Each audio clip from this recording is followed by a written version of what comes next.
I'm Jennifer Sales. I'm the Chief Medical Officer here at Inland Empire Health Plan, and I wanted to take a minute to welcome everyone and thank you for taking time out of your Thursday morning to meet with us on the Health HEMS program, which we are very excited to partner with you all on. I'm going to do a brief overview, and then I'm going to pass it over to Dr. Pomerantz. I thought first for housekeeping, for folks, just in terms of if you needed a restroom, if you go this direction to your left, there are men's and women's rooms. That's probably the easiest to access. And then I'd probably just ask, because of the room setup and the echo, if you have a cell phone, if you could put it on mute, and if you need to talk, just kind of step behind one of the, there's an entrance over there, one of the barriers. So I was wondering if we could maybe start and just go around the tables real quickly and just learn where folks are from in the room so that we can make sure to tailor conversations to you and just get to know each other a little bit. So I'm going to start over here with Arvind. So my name is Arvind Oswal. I work for Arrowhead Regional Medical Center. I'm a Chief Financial Officer there. I've been in the facility for 10 plus years. So yes, this table is Arrowhead for San Diego County. Great, thank you, Stacy. All right, I'm going to go this table. Maybe we can say who we are, where we're from, real quick. I'm Ken Scott from IEHP. Rashid Al-Dajawi from St. Mary, they designated part of St. Joseph, up in the high. Jeremy Elkins, Rochette. Margaret Tater, working for IEHP. All right, we'll over here. My name is Sally McCarran with Sac Health System. We've got a few other members from our organization. All right. Perfect. Okay, so Sac Health System over here. Who we got at this table? I think I recognize this guy, Peter Curry. Desert Clinic Institute, and we're mostly in the Coachella Valley and South County Riverside. Great, thank you all for coming. Oh, great. Oh, thank you. Yeah, yours. Good morning. Linda Macias, Health Navigator at the Hemet Medical and Dental Center. Great. Nice to meet you. Thanks for coming. Okay, and you're both. Okay, got it. Hi, I'm Susan Nagy from Dignity Health Management Services. Great, thanks. Okay, we got Dignity. Oh, I recognize some people over here. Hi, everyone from Riverside University Health System. We have Janelle Morris, Joan Robbins, and my name is Jeffrey Leon. Thank you, Jeff.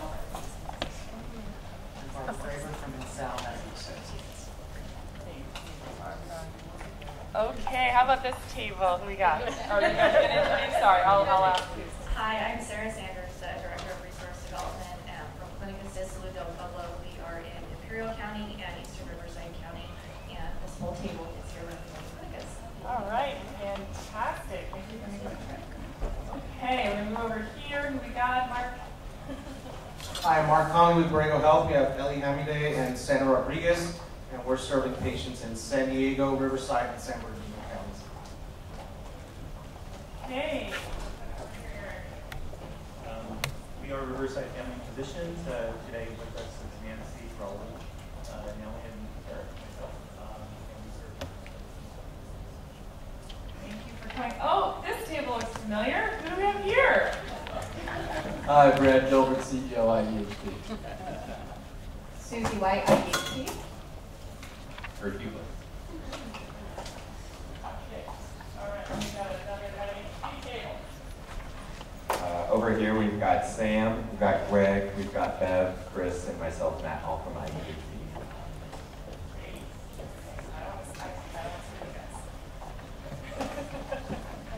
Janelle Moore, Inland Behavioral and Health Services, and we have Ola Seaman, our COO, and Samantha Jackson, our Clinical Operations Manager. Thank you. Thanks for coming.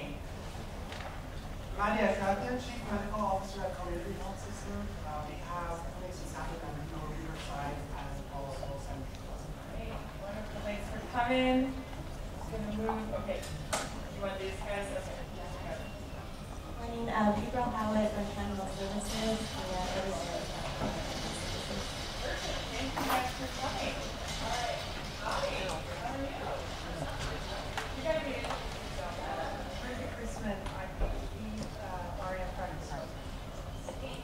Kim Strong, IEHP Practice Coach as well. Melissa Farrell, IEHP Practice Coach. And Aurelia Zanariva, IEHP Practice Coach. Great, okay. Last but not least, I think we got another table here. Carolyn Rivera, I'm the President of Integrated Complex Care. We Model 2-3. Becca Ballinger, Manager of Behavioral Health Integration at IEHP. I am Carlos Ayun with Neighborhood Center. Yvonne Austin, Neighborhood Healthcare. Rex Nickerson, Okay. Oh, I missed one person sitting next to Dr. Conrad, so I'm going to move on over here. In the back, we have Josh Crouch, who helps organize everything. And we have Greg Worth, who's our Director of Value-Based Care. Greg, raise your hand. Yeah, I'm Carl Baker, Director of Legal Affairs for Desert Ace Project in Palm Springs. Oh, great. Thank you for coming. Okay, so now we have a good sense of who we're sharing the morning with. I'm going to start with just a little bit of background overview of objectives for today. So really our goal today is to give you a firmer understanding of the Health Homes program. So really I'm going to start off with how our Health Homes program is part of our overall approach to population health. Elise is going to talk about some of the work that we've been engaged with a lot of our network partners, many of whom are in the room over the past several years, to kind of prepare for this. That's called our Behavioral Health Integration Complex Care Initiative. So we really see that as the model that we're pulling forward into Health Homes in partnerships with all of you. We're going to provide a fairly detailed orientation to the Health Homes program goals, the clinical model, and responsibilities of both us and the participating organizations. And then importantly, how IEHP will support providers to be successful in this effort. And that's why I wanted to take a minute to introduce some of our IEHP colleagues, team members who are here. We have practice coaches, we have a whole host of folks that are really excited to be partnering to make this project a success. So big picture, we really see Health Homes as a component, a critical component of our overall population health approach. So I won't get too didactic here, but I think for the purposes of the discussion today, we really have a focus right now on population health management. And that definition, as you can sort of see up here in the slides and probably have a sense yourself, is really strategically manage engagement, treatment, and clinical outcomes of specific populations.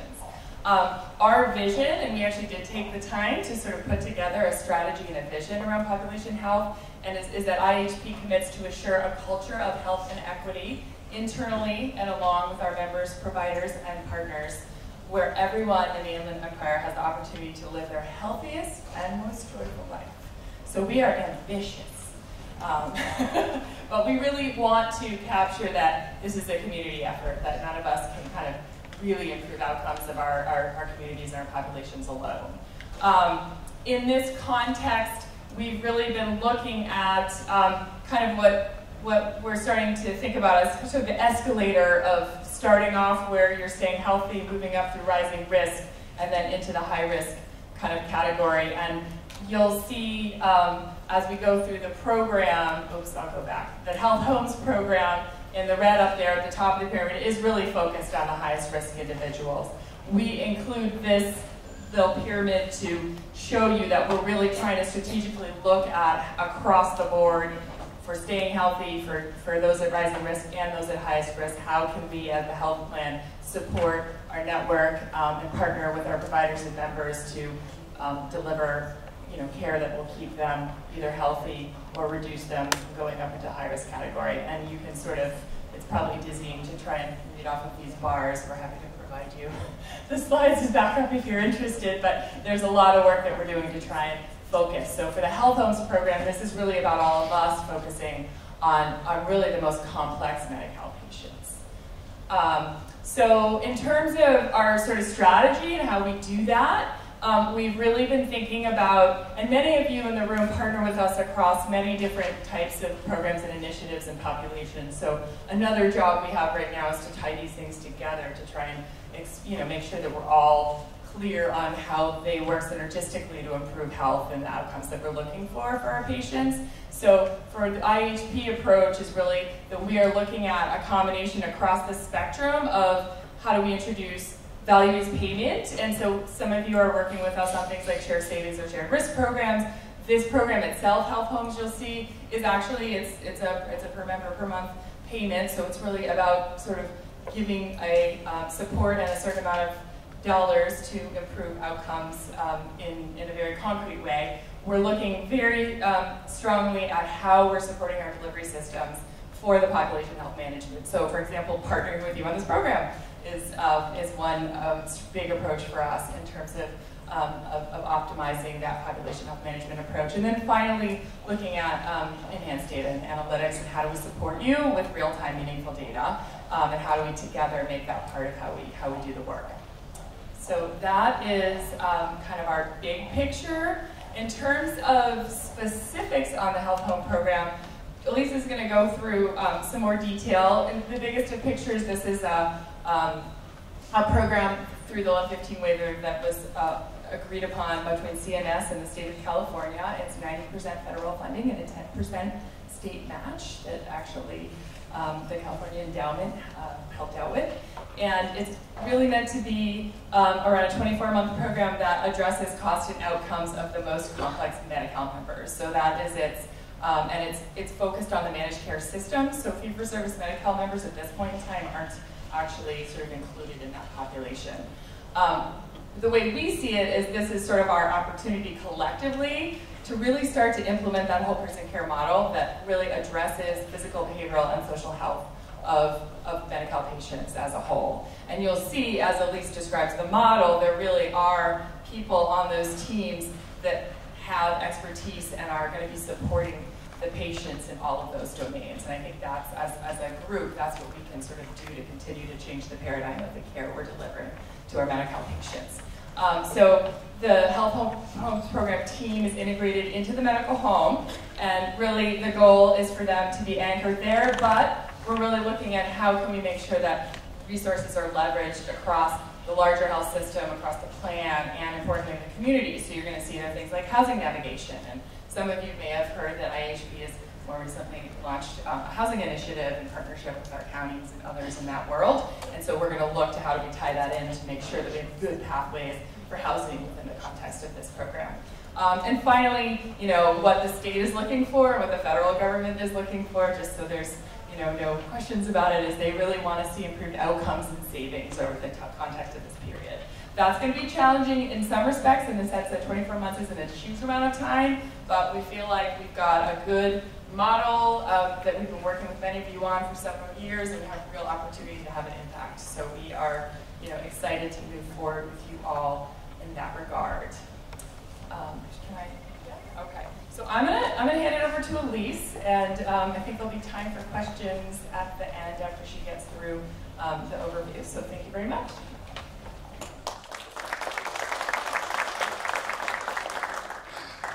Okay, good morning, everybody. So I'm Elise Pomerantz. I'm the Senior Medical Director for Practice Transformation Department here at IEHP, and we've been overseeing the VHI-CCI program, which I'm going to share with you this morning.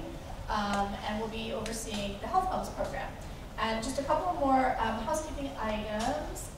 You are welcome to ask questions throughout the presentation. Please don't hesitate to do that. There will also be time at the end of the presentation where you can ask questions.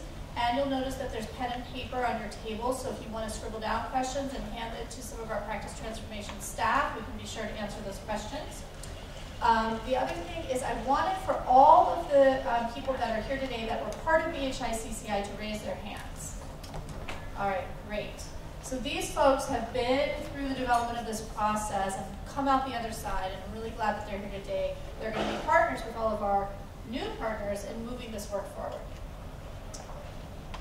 Okay, so VHI-CCI, for those of you who haven't heard of this, is Behavioral Health Integration Complex Care Initiative. And this really is our approach. It's going to provide the prototype for our approach to health homes. So I'm going to give you a little bit of background on VHI-CCI. So a number of years ago, the genesis of this was really twofold. So the leadership here at IEHP recognized that care in the Inland Empire was very fragmented across the medical, health, substance use sectors. And they also recognized that at that time, the Affordable Care Act was passed and allowed for what was called health homes. And so in preparation for health homes coming, Dr. Gilbert worked with the other executives to establish BHI-CCI. And so BHI-CCI was funded through IEHP. It funded 12 healthcare organizations for about 30-ish clinics, 30-ish care teams, to basically test out practice transformation in these clinics in order to provide whole health care. And it was over a 2.5-year period of time, and the target population at that time is what's listed here. So it was anybody who had one or more chronic medical conditions and a behavioral health condition, who we thought would benefit from care management. And at that time, we knew health homes was coming, but we didn't know exactly what it would look like. So one of the differences between BHI-CCI and health homes is the target population is slightly different, and we're going to talk about that more as we go through the presentation. So the model of BHI-CCI is here in this slide. So essentially, the care team, I'm scared to push, which one do I push for the, is it the red one? Yeah, okay, very good. All right, so the care team is made up of these 4 folks. So BHI-CCI was where we funded a multidisciplinary care team that was embedded in the clinic, and this was made up of a nurse care manager, a behavioral health clinician, a coordinator, and a community health worker. And together, they would work with the other clinical staff and the patient to coordinate whole person care across these sectors. So medical, behavioral health, substance use, and community for that patient. And I wanted to share with you some of our successes. So we have, this is our latest data for health outcomes. And so what we have found is that for patients who had an abnormal initial measurement, we have been moving in the right direction. So for example, for hemoglobin A1C, those patients that had a hemoglobin A1C above 7, which is abnormal, above 7, had on average at their first reading at 9.4, and on average at their last reading it's 8.8. So a significant reduction in A1C of the patients that have been enrolled in BHI-CCI. And for systolic blood pressure, the same thing. So for folks who had an abnormal blood pressure, systolic blood pressure at their initial reading, their final reading is significantly lower, from 153 to 136. And then the PHQ-9, likewise, this is a depression questionnaire. Initial average was 16.8 for those that were above the predefined baseline to 11.8, so a drop in 5 points. So we know that our patients' health outcomes in BHI-CCI are improving. We're headed in the right direction. Okay. So also, as Jennifer pointed out, cost is very important. And what we have found is for the patients enrolled in BHI-CCI, and this is from January 2016 through April of this year, their average inpatient and emergency room costs have decreased almost $500 PM. We also have seen increase in costs in outpatient and pharmacy. And this is what we would expect in a program like this. So you are engaging members into this integrated complex care team, and you are helping them get to their appointments and pick up their prescriptions. And so you would expect that the costs around outpatient and pharmacy would increase if the program is successful. And so again, it's very early in order to see huge cost savings in a program like this. 2 years is a very short period of time, but we're seeing movement in the right direction. Also of note, the outcome of BHI-CCI is going to be published in Health Affairs in the fall, so it's very exciting. So more of this information will be available in that article as well. Okay, so we know that through our experience in BHI-CCI that there are certain things that make it successful. And we want to point these out because we would like to carry them forward with health homes. So So one of the things is a community health worker. So the community health worker is generally a new role in the Inland Empire, and this is a person who is specifically directing their efforts towards the effect that the community and social determinants of health have on a member's health. And so this person is generally field-based, probably 60 to 70% of the time, visits the patient in their home, may accompany the patient to their appointment, helps translate what's going on in the doctor's office for the patient, and also from the patient back to the clinical team. And it's really a critical piece of the care team. And we piloted this in BHI-CCI with a number of our sites, and this is something that will absolutely be included in the model for health homes. And because we know that it's new, we are going to be providing the training for these folks as well. Health information technology. So it was very important to be able to use a patient registry for BHI-CCI, because we need to be able to track and measure what isn't working and what is working for our patients. So all of the BHI-CCI sites had access to a registry, and were trained on how to use it and received ongoing training throughout the initiative. In addition, we had training here in the form of webinars and also in-person learning sessions.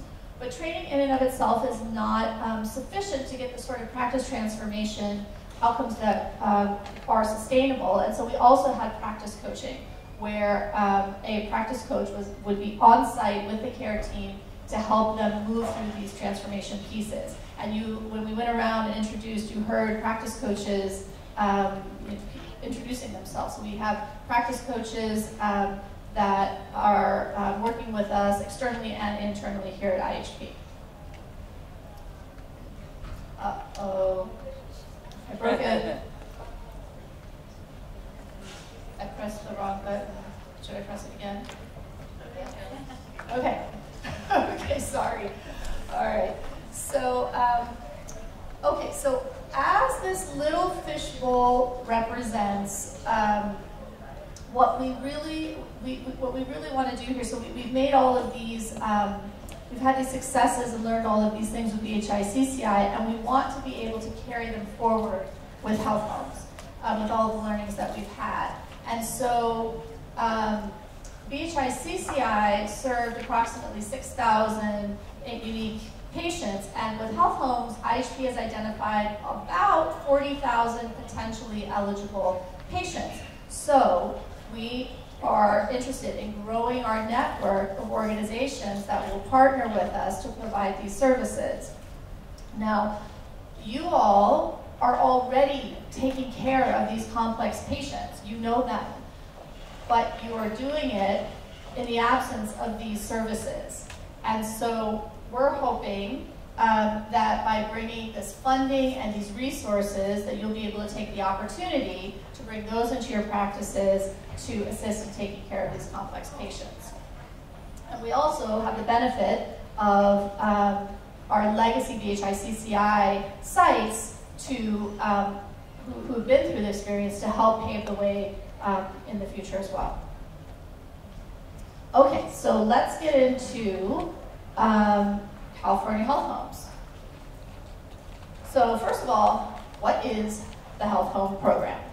So health homes program is legislated through the Affordable Care Act to provide supplemental services to Medi-Cal members that will coordinate whole person care for patients with chronic conditions.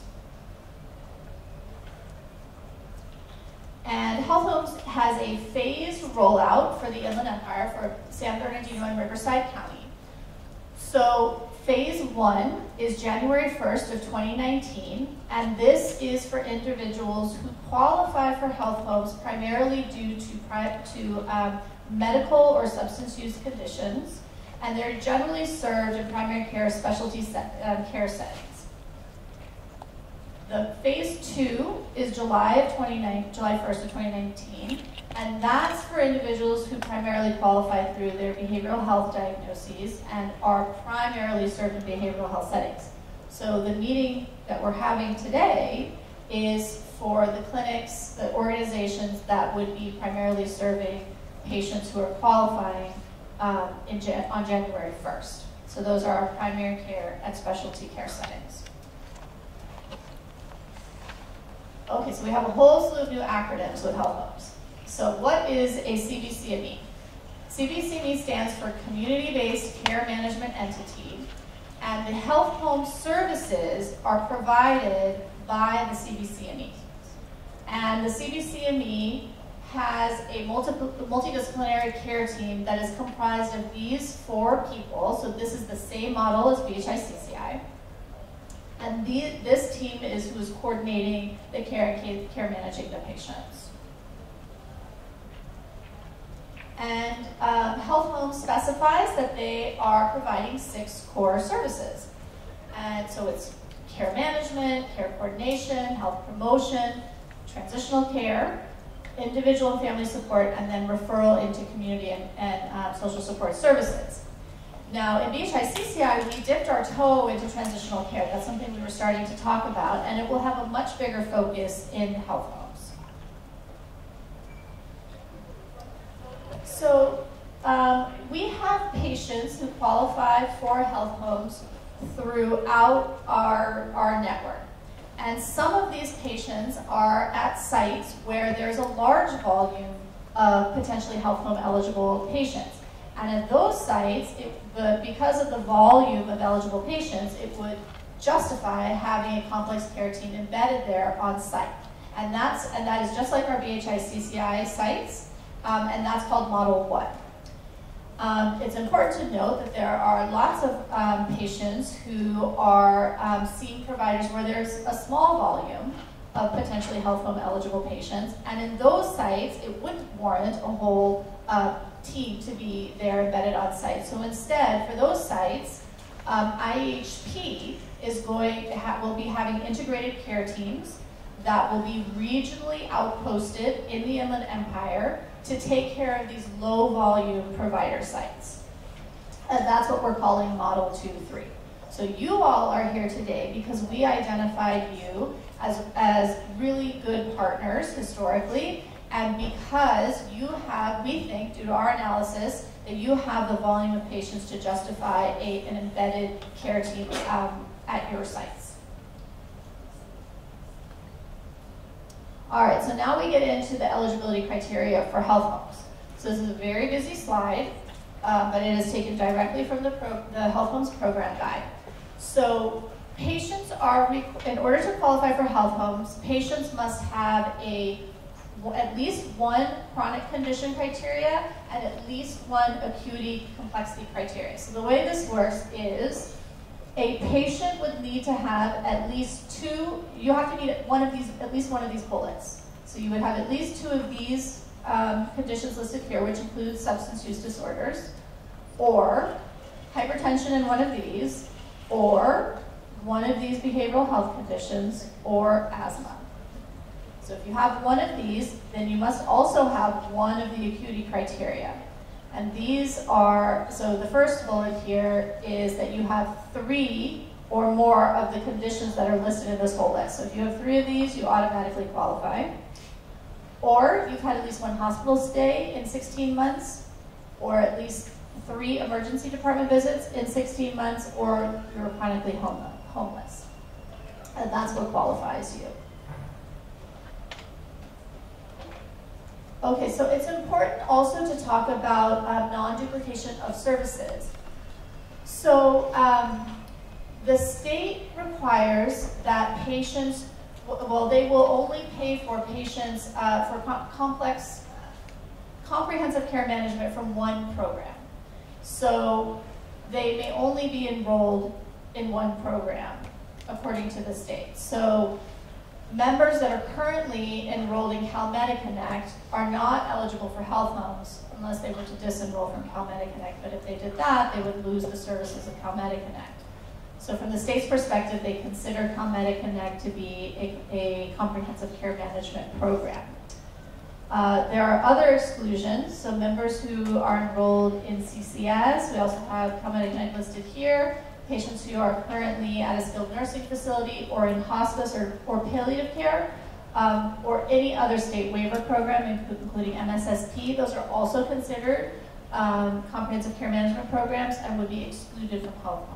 So the idea is that we don't want to provide redundant services to a patient, and we also don't want to confuse the member with all these different care management systems. Okay, so I gave you the eligibility, but how do we identify this target population? So the state is going to be sending a list of patients that they think are health home eligible to us, and they are calling that the Targeted Engagement List, or the TEL. And we'll get that twice a year, every 6 months. And so when we get the TEL, we are going to reconcile it and make sure that the patients that are listed on the TEL are actually our members and are active. And then we are going to attribute the patients on the TEL to a CB-CME care team, to one CB-CME care team. And that CB-CME care team will receive the list, and once they do, they will conduct outreach to the patients on the list. They're going to confirm member eligibility for health homes. They will obtain consent, which can be verbal, for participation, and they will enroll the members into health homes. It is important to note 2 other things, which is that the provider themselves can refer patients into health homes. So we have this list, and we have to work the list, so to speak, but we can also identify patients not on the list that are eligible and enroll them as well. Also, members can self-refer. So members will be, we will be communicating with members that this new benefit exists, and they can request the service and then be evaluated to see if they're eligible for it. Okay, so CB-CME responsibilities. So first and most importantly, they have to, the Model 1 CB-CMEs would recruit and hire their multidisciplinary care team that would be consistent with IEHP's model. So that's the 4 care team members that we talked about. They will perform outreach and engagement to identify and enroll health home members. They will complete a comprehensive health risk assessment. They will also do biopsychosocial screenings and assessments with standardized tools. They will develop what the state's calling a health action plan, which is an individualized care plan for the patient. And they will attend to team and patient experience. So we'll have an experience module that we'll be sharing with you. They will report encounters for health home services to IEHP, and they'll participate in the trainings that we provide. And IEHP also has responsibilities. So we will be notifying members of their potential eligibility for health homes. We will attribute members to CB-CMEs. We're going to be sharing data about the member and the member's medical history with the CB-CMEs. We will also be notifying the CB-CMEs of admissions and emergency department visits. And we'll be providing timely payment to CB-CMEs. Okay, so that brings us to payment. So Dr. Sales referenced this. So payment for CB-CMEs will be a per member per month payment, and this will be made for all eligible, consented, and enrolled health home members who also have an encounter submitted to us that demonstrates at least one health home service has been provided within the last 90 days. That's a rolling 90 days. So, okay, so how do you become a CB-CME? So here is our timeline for that process, and this timeline was also listed in the solicitation document that was sent to the leadership at the organizations that are here today. And so we are now in between 1 and 2. So we released the solicitation around July 9th, and then we would receive back the responses to the solicitation document by August 10th. And through August, IHP will review the responses and make determinations, and then reach out to the healthcare organizations to start contract negotiations in September. And then our plan is to start providing training and support to our Model 1 CB-CMEs throughout the fall. And then January 1st is our go live. All right, so I want to talk about what support is available, what IHP is going to do to help support all of these efforts. So like we were talking about up front about BHI-CCI, and based on what we've learned, we will be providing some amount of startup funding. So we're in the process of completing our financial model for health homes. So we don't know exactly what that's going to look like, but we do understand that you all are going to be hiring staff and need to be supported in order to get to the January 1 go live. In addition, as we talked about, we'll be providing that community health worker. So like I had mentioned, we know that this is a fairly new role in the Inland Empire, and we want to make sure that it is successful and also successfully integrated with the care team. And so IHP is going to be funding the training, the initial training, and the ongoing training for the community health workers. In addition, we understand that health information technology is incredibly important. It is going to support the workflows, the clinical workflows, and it also is important for data sharing between the CB-CMEs and IHP. And so to that end, we will be providing a population health tool that will be able to provide those functionalities. The BHI-CCI teams were working with clinical registries, and we are evolving that to be a more sophisticated tool for you all, a population health tool. And finally, we'll be providing training and practice coaching for all of the sites, all the teams. So, so in the end here, what we recognize is that these complex members take up, they require the most time, and yet we don't really have the resources currently in the network to take care of them. So Health Homes is providing the funding and the resources in order to finally be able to take care of these patients, and IHP is offering the tools to help you transform your practice. So we hope that you'll be able to take the opportunity to participate with us in Health Homes. So with that, we come to questions. And so as you guys get your questions together, I wanted to introduce a few of the folks that are here today. So we have Susie White. She is Executive Director of Health Services. And we have practice coaches here that have been working with the BHI-CCI teams over the last 2.5 years. So we have Dr. Emily Brandon-Fells, Dr. Jeffrey Ring, and Michael Mavanglo. And they're going to help me answer questions as they come up. Yes. So hi, I'm Chief Medical Officer of Clinic Assistance. We have clinics in Imperial as well as Riverside County. So basically, this is what we're trying to do already. So my question is, one of the things that I could not understand from the presentation is we've got health promotoras going out in the community and working already. So we are trying to pull the whole model together. Is there going to be a funding attached? So right now, we've got a PCMH, all our clinics are level 3 certified, and we have promotoras that are doing health education, but many of these things are happening through various grant funding. So in order to really have a strong program, which this model is, and I don't have any problems with that, but it's the funding always which is a challenge.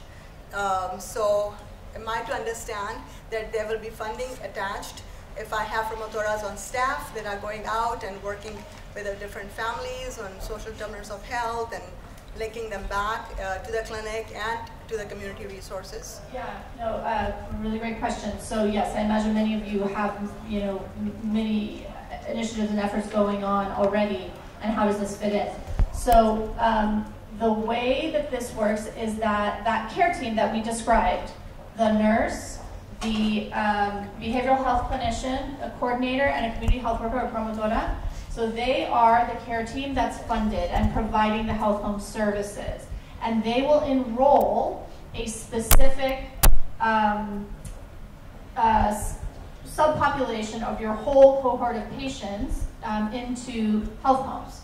And so were you to select one of your current promotoras to be part of that team is going to be funded by this PMPM. And the PMPM is set, the amount that it will be set at will offset the cost of the staff members. Right? So as long as you have a certain number of patients enrolled, they would offset the cost of those staff to take care of those patients. I want to add one more thing, just because I'm sure lots of folks have similar questions, as Elise points out. So really the objective of the program, and this is something where we work with the state and CMS to implement, is that a very specific pre-identified set of patients get a fairly consistent integrated model of care to improve very specific outcomes and ultimately to reduce cost.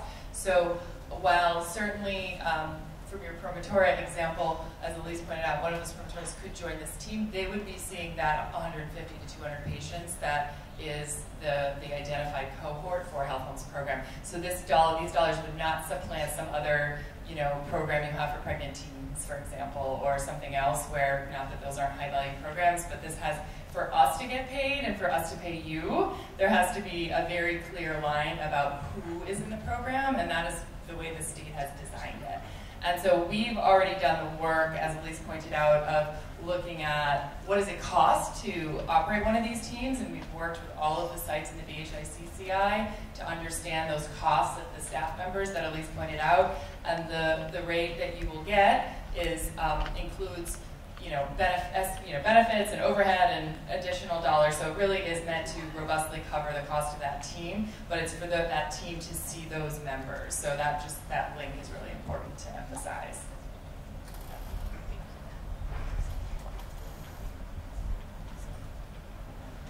Other questions? Yes. On one of the slides, you had mentioned that the patient can also have services in other programs. So is the state going to filter those out when they give you that list, or are they just going to give you a major list and then we have to figure out who's on what? Yeah, so so some of these things will be flagged on the list we get, and we can reconcile them out. So some of them we can, but we won't be able to do all of them. So in the enrollment process, we would require that we make sure that they positively qualify, so meaning they have the chronic condition and the acute condition, but also that they don't have any of the exclusions. So we would ask the patient, are you, receiving MSSP? Are you in the MSSP program right now? There's a specific set of the waiver programs. We would ask with their common name, are you enrolled in any of these programs? And the patient would say yes or no, because we don't have flags on all of these programs. So in the end, we would do our best effort to identify with the patient, are you in any of these programs? And if they say yes, then we would ask them to choose between the programs. And if they say no, then, to the best of our knowledge, based on our the electronic information we have and what the patient self-reports, this is what we know. Yeah. Yes, Ellie. So I have a couple questions. Yes, the first great. one is about the PMPM and reporting encounters for at least one HHP service within 90 days. So if they don't have a billable service, are we going to be reporting our non-billable services like the community health worker or the systematic case review? Oh yes, let me be great question. So the state has developed codes specifically for the services provided by the CB-CME care team. And so they are clinical and non-clinical services. So there are, and they are codes for in-person and not in-person communication with the patient for each of the 4 care team members. So what used to be non-billable is now billable. Yeah. Did you have another question, though? Yeah, go ahead. Do you have an estimated time frame that you guys will receive the first TEL report? So that's a great question. I think, I don't know if you know, Josh, my understanding is maybe 30 days prior to January 1st. Do you have a different understanding, Josh? That's right, yeah.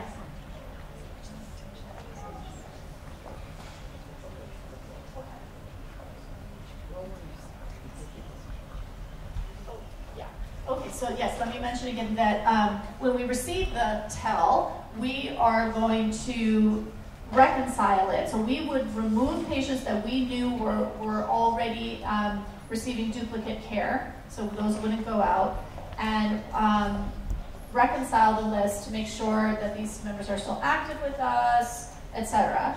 And then we will attribute them to the CB-CMEs that we have. And we will send out these lists to the CB-CME, and then from that list you can start working, outreaching to members, in addition to identifying other members that may be eligible that you know are within your clinics. Yeah. Okay, yes, James. Oh, I'm sorry. Oh, Did you just say that first list is going to come out about 30 days before January? Yes. 1? Okay. Yes, right. And then also to back up about the codes, we know when we're going to get those codes so we can start building them into our...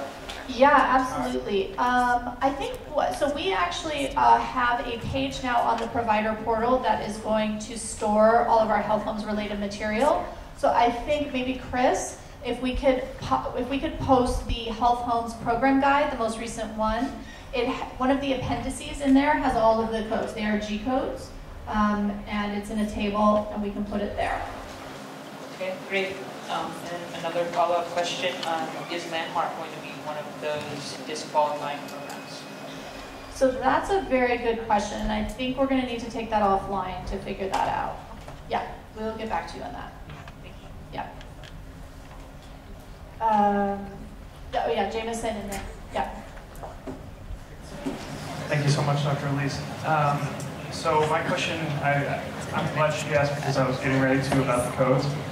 Is there any qualifying providers, or will that be listed with the codes, like a G code that has to be qualified this group of people? Right, so the G code specifies if it's a clinical person or a not clinical person, and whether it's in person or not.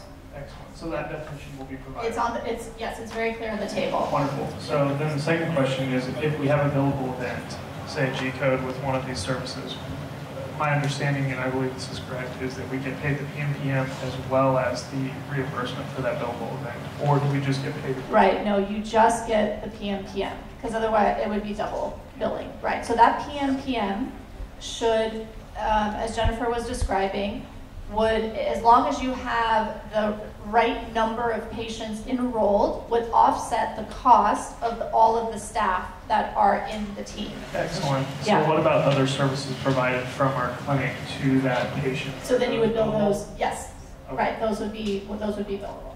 That makes sense. Yeah. Thank you. I think there's a question back here, and then come back over here. Lily, in the blue shirt in the back.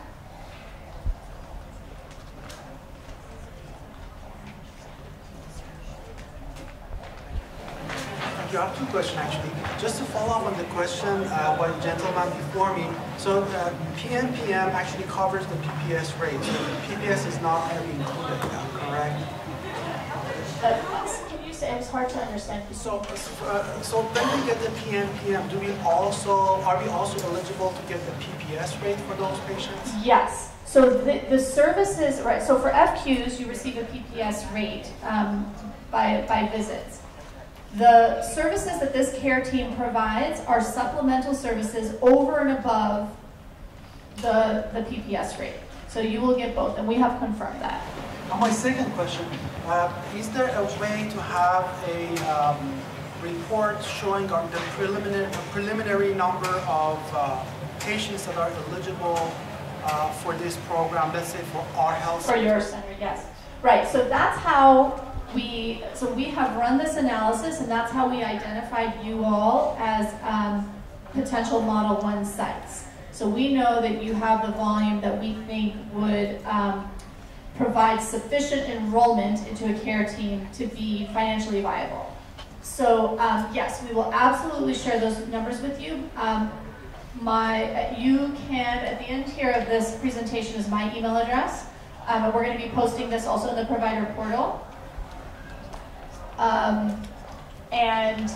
You can ask us specifically, and we can share the information with you that we have so far. And we also want to say that we recognize that our numbers are probably underrepresented, because as we get closer to the patient, the data gets better. Yeah. I should probably say that the cutoff that we used for eligible members in order to identify potential Model 1 CB-CMEs was about 200. So we know if we identify 200, there's probably more than that. And that's how we made our selection. Yeah. And Janelle? Just a quick question. As we look at building the codes into our electronic health record, is there specific documentation requirements? Because we also have to look at, we also need to look at templates. So are we assigning a case management template to the HWs or a medical assistant or RN? So does our provider guide, does that specify the type of documentation that will be required? The health home program guide, does that specify? I don't think it does, but I don't really know. I think we're going to have to look into this with you to sort that through. So we can do that. Thank you. Yeah.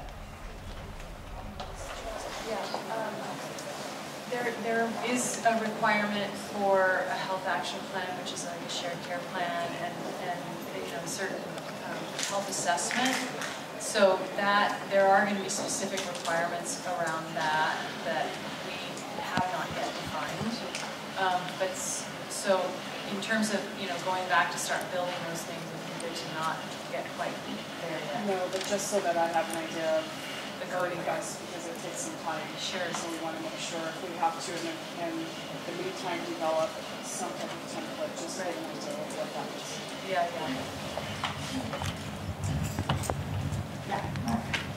I just wanted to go back to this gentleman's question on the PMPM. I understand as an FQHC, this is really for the FQHCs. We'll get our RAP payment from the state for the face-to-face visits with the providers. We'll get the PMPM in the form of capitation. My concern would be during reconciliation that would count against us. And I wonder if there's a way to, maybe an offline conversation about structuring it to where it can be a separate payment that would be attached to that reconciliation process. Okay. Yes, we can absolutely talk about that. The conversations that I had with CPCA around this were very specifically that this is separate payment. You would not be penalized for receiving this additional payment. That's not the intention. Yeah, so we can absolutely work on that. Bye. Yes, over here in the blue. My question was, you made reference to the volume of patients served per team or per clinic of a range of 150 to 200. What would be the determining factor for which part of that spectrum someone's on? Because I'm assuming that will impact the Okay. Yes, right. So we think that the floor is 150. So we're trying to figure out if it needs to be more than that. And we're in the process of sort of finalizing our financial model around that. So that's why I don't have an exact number yet. But yeah, it's a good question. And we're trying to figure that out. And for BHIC side, it was 150. Yeah.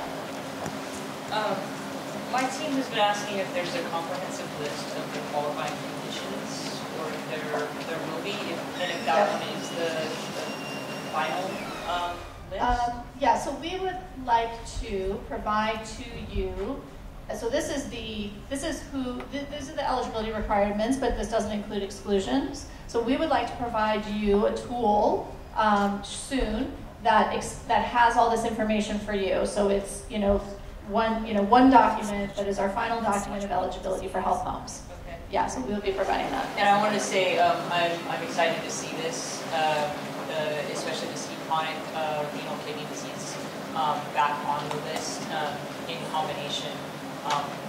It's added from what was on this spring. And yes. That's, I know IEHP did some work with the state to get that on. Get back on there, so okay. We appreciate that. Great. Yes. Just about caseloads for those of you that are already doing BHICCI or have been, and the caseload, we aim for 150. This is a lot broader, as you can see, in terms of asthma being on the list. So a person, for example, who's had asthma and maybe been in the hospital one time a year ago would qualify. So you can see from that it would make sense to have a larger caseload because some of the individuals really aren't going to be requiring as intensive the services that the more complex that we had in BHICCI. So I just wanted to explain that in terms of also the sort of expansion of the caseload number and why that might make sense.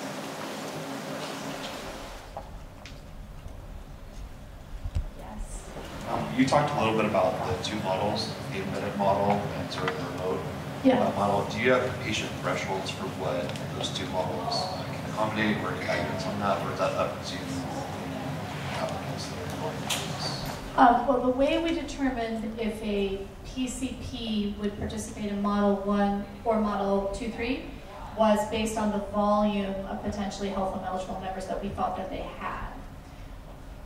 Because you have to have enough patients in a location to warrant, because you're being paid PMPM, so you have to have enough of those to warrant a whole care team to be at that location.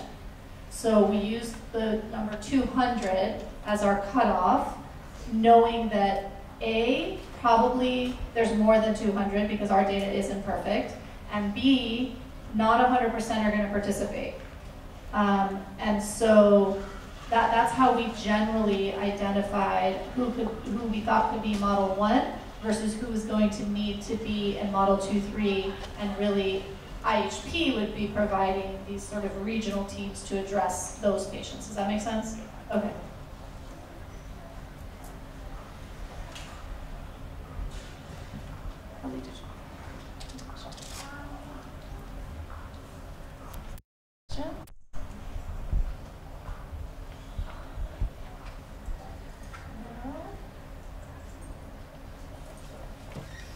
All right. Well, I know this was a lot of information today, and I'm sure there will be more questions as this information sort of percolates and you start speaking with your teams. So I am available for questions, and I'm expecting to receive more questions, especially as people look at the solicitation document. So please feel free to reach out, and again, we will post this presentation and the program guide up on our provider portal. It'll be under special programs under the Health Home tab. And thank you so much for being here today.